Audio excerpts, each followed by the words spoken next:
At ito pa isang balita, Loy. Ay, ano pa, Nay? Eto.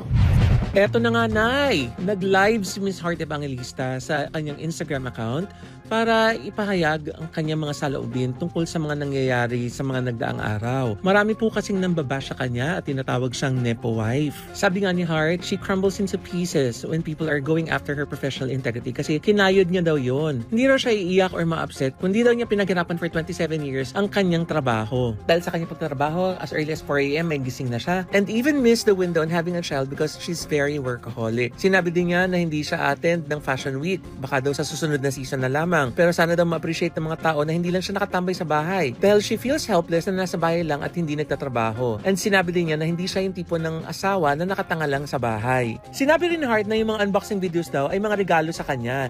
And according to her, hindi daw niya yun binili. Binayaran siya para mag-unbox. Nakikipag-meeting na daw si Heart sa kanyang mga attorney and will take legal steps, and sinabi niya, the paid trolls will be running out of funds soon. And I know all of you. Sa mga nagtatanong naman kung bakit wala siya sa rally, eto ang sagot ni Heart. People ask me about, oh, why weren't you in the rally? Why wasn't I in the rally?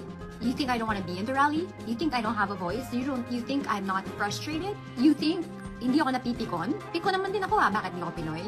I'm not in the rally is because you said, a lot of people said, nahuhubaran niyo ako kung pupunta ako sa rally. How cruel can you be? What did I do? Huhubaran niyo ako sa rally? I have nothing but be a hard-working citizen. I have complied. Ayan. Ay, ayun.